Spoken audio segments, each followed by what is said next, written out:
సంతానలేమి సమస్యకు చక్కటి పరిష్కారం చూపిస్తున్న Riya fertility test baby centre CN hospital Kurnool. వర్షాలు కురుస్తున్న నేపథ్యంలో ఏపీ తెలంగాణలో కూడా పూర్తిగా రోడ్లన్నీ జలమయమైపోయిన పరిస్థితి మనం చూస్తూ ఉన్నాము. ముఖ్యంగా ఏపీ విషయానికి వస్తే విజయవాడలో మనం చూసుకోవచ్చు, రోడ్లన్నీ కూడా చిన్నపాటి చెరువుల్ని తలపిస్తూ ఉన్నాయి. వాహనాలు వెళ్ళడానికి అలాగే నడుచుకుంటూ వెళ్లే పాదచారులు కూడా చాలా ఇబ్బందులు పడుతున్న సందర్భాన్ని మనం చూస్తూ ఉన్నాము. చూసుకోవచ్చు, ఎప్పుడూ కూడా వర్షానికి నీళ్లు నిలవని రోడ్లు కూడా ఇలాగా చెరువుల్లాగా పూర్తిగా నిండిపోయిన పరిస్థితి మనం చూస్తూ ఉన్నాము. వాహనాలు రావడానికి తీవ్ర ఇబ్బందులు పడుతూ ఉన్న వాహనదారుల పరిస్థితిని మనం చూస్తూ ఉన్నాము. ఇక డ్రైనేజ్ వ్యవస్థ విషయానికి వస్తే ఎప్పటి నుంచో కూడా గత 30-40 ఏళ్ల నుంచి కూడా డ్రైనేజ్ వ్యవస్థ మీద అధికారులు ఫోకస్ పెట్టలేదని, ఆ డ్రైనేజ్ వ్యవస్థ సరిగ్గా లేకపోవడం వల్ల ఇలాంటి పరిస్థితులు వర్షం పడినప్పుడల్లా కూడా తలెత్తుతూ ఉన్నాయని ఇక్కడ ఈ రోడ్ నుంచి వెళ్లే వాళ్ళైతే చెప్తూ ఉన్నారు. వాహనదారులు కావచ్చు, అలాగే పాదచారులు కావచ్చు. ఇక్కడ మనం చూసుకోవచ్చు, చిన్న చిన్న రోడ్లు అంటే బందర్ రోడ్డు కానివ్వండి, అలాగే బీసెంట్ రోడ్డు కానివ్వండి, వర్షం పడితే మునిగిపోతుంది, చిన్నపాటి వర్షానికే మునిగిపోతుంది అని అందరూ మనకి అందుతూ ఉంటుంది. కానీ ఈ రోడ్లో మాత్రం ఇక్కడ మనకు సంబంధించి సిద్ధార్థ కాలేజ్ దగ్గర ఉన్నాం మనం ప్రస్తుతము. సిద్ధార్థ కాలేజ్ దగ్గర ఏ రోడ్డు చూసినా కూడా పూర్తిగా మునిగిపోయింది. వాహనాలు చూసుకోవచ్చు, ఏదో ఒక చెరువు నుంచో కాలువ నుంచో వస్తున్నట్లుగా మనకి కనిపిస్తూ ఉంది. డ్రైనేజ్ ఏది, గుంట ఏది, రోడ్లు అస్తవ్యస్తంగా ఉన్న పరిస్థితి మనం చూస్తూ ఉన్నాము. రోడ్లు సరిగ్గా లేకపోవడంతో కూడా అధికారులు ఏ విధంగా త్వరగా చర్యలు చేపడితే బాగుంటుంది అని కూడా ఇక్కడ చెప్తూ ఉన్నారు కొంతమంది. సో ఈ నేపథ్యంలో బయటికి రావడానికి కూడా ఆలోచిస్తూ ఉన్నారు. మనం చూసుకోవచ్చు, నేను వెళుతున్నాను, ఇటు రోడ్డు ఎక్కడ ఉంది, డ్రైనేజ్ ఎలా ఉంది అనేది కూడా పూర్తిగా తెలియడం లేదు. నిండిపోయి ఉంది డ్రైనేజ్ వర్షపు నీటితోటి. ఎవరు కూడా వారి వారి పనుల నిమిత్తం కూడా బయటికి రాని పరిస్థితి. ఇక్కడ మనం చూడండి, ఒక సెల్లార్ చూస్తున్నాం. ఇక్కడ మనం ఒక సెల్లార్ చూస్తున్నాము. సెల్లార్లా లేదు, ఒక పెద్ద చెరువులాగా కనిపిస్తూ ఉంది. పూర్తిగా ఆ విధంగా నిండిపోయి ఉందన్నమాట. ఇక్కడ వర్క్ చేయడానికి కూడా ఎవరు బయటికి రాని పరిస్థితి ప్రస్తుతం మనం చూసుకోవచ్చు. ఎక్కడ వరకు నిండిపోయి ఉంది, పూర్తిగా పోల్స్ అన్నీ కూడా నిండిపోయి ఉన్నాయి.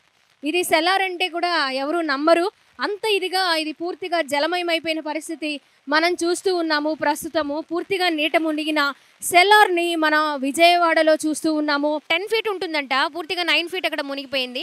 10 years బ్యాక్ ఇదే స్థాయిలో వర్షం నమోదు కావడం, ఆ లాస్ట్ టైం 2 కార్లు దానిలో ఉండిపోవడం కూడా, సెల్లార్లో ఉండిపోవడం కూడా జరిగిందట. ప్రస్తుతం అయితే బైక్లు ఉన్నాయి రోడ్డు మీద. ఏదైతే రోడ్డు మీద 3 అడుగుల మేర వాటర్ నిలిచిపోవడం, ఆ వాటర్ అంతా కూడా సెల్లార్లోకి వెళ్ళిపోవడంతో కంప్లీట్గా మునిగిపోయింది.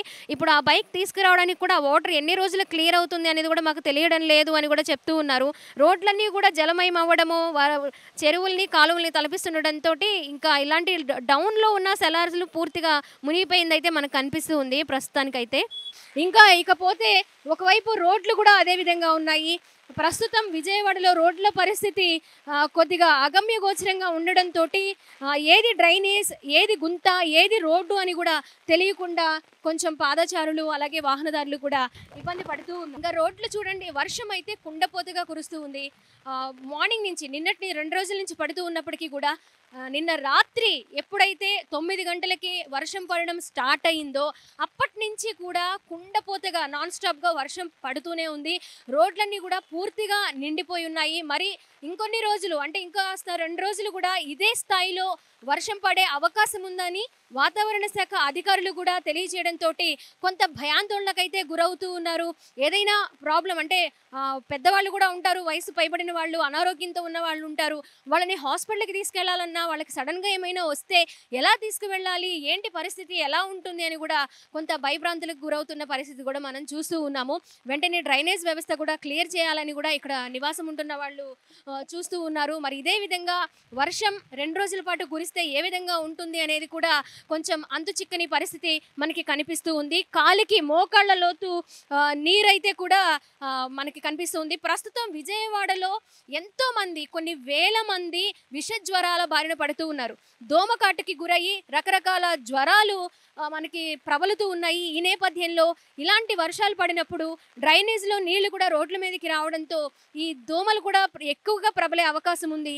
ఎక్కువగా ప్రజలు అనారోగ్యానికి గురయ్యే అవకాశం ఉండడంతో తగు జాగ్రత్తలు కూడా తీసుకోవాలని వైద్య ఆరోగ్య శాఖ అధికారులు అలాగే వాతావరణ శాఖ అధికారులు కూడా మనకి సమాచారం అందిస్తుండడం, జాగ్రత్తలు తీసుకోవాలని తెలియజేయడం కూడా జరుగుతుంది. ప్రస్తుతం విజయవాడలో కుండపోతగా కురుస్తున్న భారీ వర్షానికి సంబంధించిన సమాచారం ఇది. నిన్న రాత్రి నుంచి కూడా వర్షం ఇదే స్థాయిలో పడుతూ ఉంది.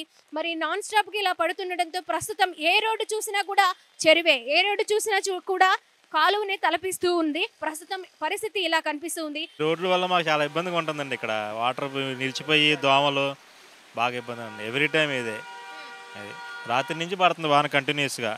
మేము ఆఫీసు అది దగ్గర ఒక 10 అడుగులు ఉంటుంది. అది వాటర్ మొత్తం మునిగిపోయింది. ఆ వాటర్ మొత్తం ఆఫీసుల్లోకి వచ్చేసి మొత్తం డస్ట్ వచ్చేస్తుంది. ఆ డ్రైనేజ్ కూడా అలా బ్లాక్ అయిపోయి ఉన్నాయి. ఈ దగ్గర 10-15 ఏళ్ళ పైనుంచి ఇదే ప్రాబ్లం మాకు. కొంచెం చూడండి వాటర్ ఎలా పైకి వస్తున్నాయో. ఇప్పుడు రేపటి నుంచి చూస్తే ఇక మొత్తం ఇక్కడ దోమలతో మేము అల్లాడిపోవాలన్నమాట. అంత దారుణంగా ఉండదు పరిస్థితి ఇక్కడ.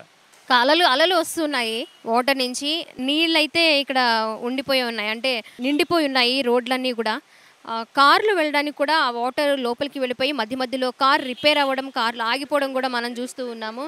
మరి 2 రోజులు కూడా ఇదే స్థాయిలో కంటిన్యూ అయితే గనక మరి అధికారులు ఇంకొంచెం డ్రైనేజ్ వ్యవస్థ మీద దృష్టి సారించాలని కూడా చెప్తూ ఉన్నారు. కెమెరా పర్సన్ కృష్ణతో స్వాతి, సుమన్ టీవీ, విజయవాడ నుంచి.